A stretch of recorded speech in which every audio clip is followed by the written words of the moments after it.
Most companies don't go bankrupt because they aren't profitable. They go bankrupt because they don't have sufficient cash flow to pay their creditors and their employees. A company can lose money on paper, but stay in business indefinitely, so long as it has sufficient cash flow to meet its obligations. But without cash flow to pay employees, suppliers, and creditors, a business's days are numbered. Well, the same is true of your family.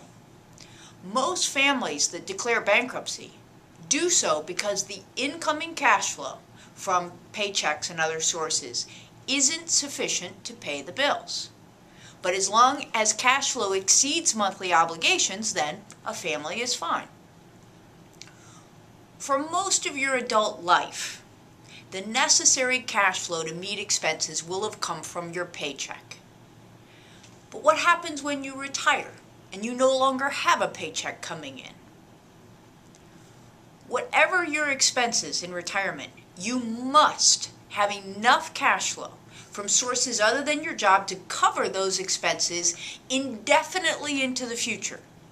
Now, if you are an average 65-year-old non-smoking couple, indefinitely into the future means an average of 30 years. For most of us, there are three main sources of cash flow in retirement. They are Social Security, pensions, if you're lucky enough to have one, and investment income.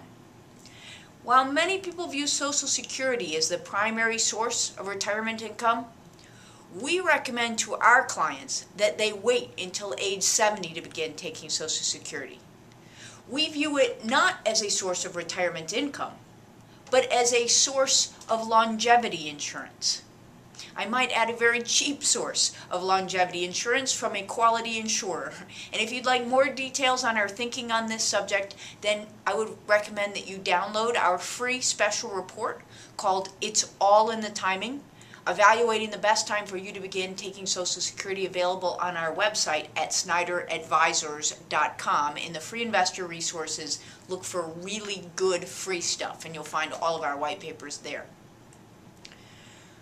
The first step in creating the cash flow that you will need in retirement is to know how much cash flow you will need. Seems obvious, right?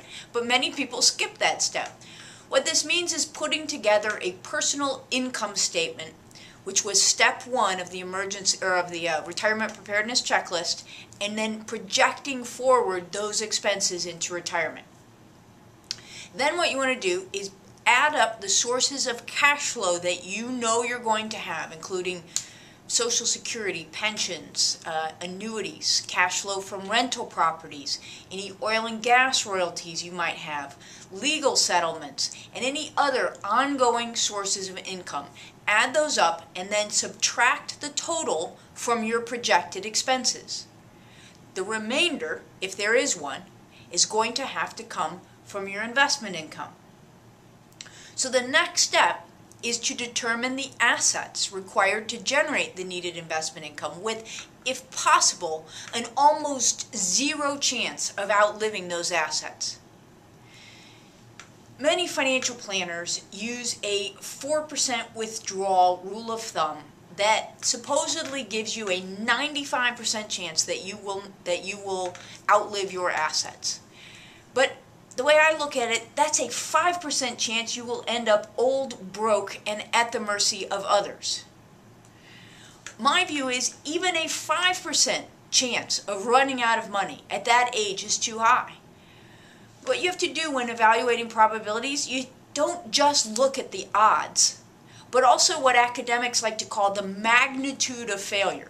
If the magnitude of failure is great, in other words, what happens if the worst case scenario comes true, is absolutely horrible and unacceptable, as in the case of running out of money before you run out of breath, then any chance of failure is too much. Now again, I have a resource for you. You can get a lot more information on the 4% withdrawal rule of thumb and why we think it's wrong by downloading another free special report called the 4% Withdrawal Fallacy, also available from Snyder Advisors in free investor resources, really good free stuff. The reality is, in some cases, it might be too late. If you didn't begin the process early enough, then you may have to accept some risk of running out of money. But if at all possible, the goal is to create the cash flow needed to have an almost certain probability of being able to sustain your lifestyle indefinitely into the future. And if you need help determining what that level of assets is, Snyder Advisors also offers a free web application called My Financial Plan in the exact same place, and which will help you to understand all the various retirement cash flow scenarios. You're also going to have to account for the effects of inflation, which I will tell you, in my experience, most people badly underestimate. Let me just give you a quick example. If we assume a 3.5% rate of inflation, a $100,000 lifestyle today is going to cost approximately $200,000 20 years from now, or double what it costs today. Have to take that into account in our planning. Healthcare is the other X factor, especially when projecting future expenses in retirement. And that is because healthcare costs have been rising at a much faster rate than core inflation. Now, healthcare is really where the solid insurance plan that we talked about back in step 2 of the retirement preparedness checklist comes into play.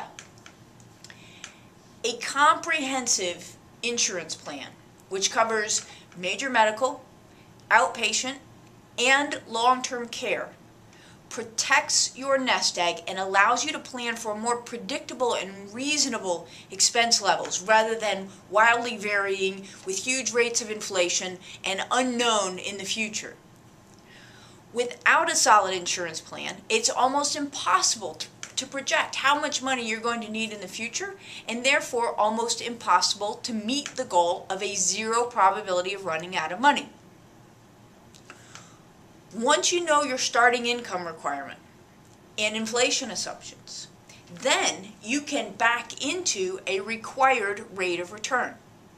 This is the average return your money will have to earn to be able to pay you, pay Uncle Sam, and keep up with inflation. Now, I'll tell you that many people approach this backwards.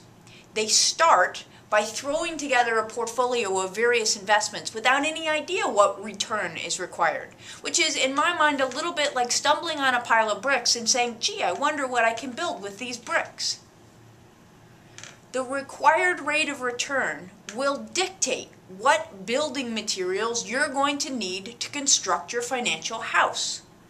The investments you choose should be specific to your income and expense projections, not something, a pile of bricks that someone sold you, but something which you specifically chose to do the job.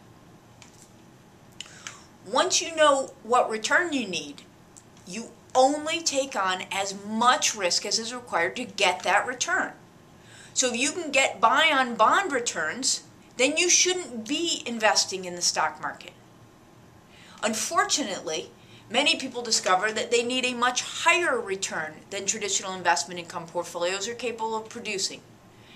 Again, in my experience, most people who do the math are going to find that they need low double-digit yields in order to create enough cash flow to maintain their lifestyle indefinitely.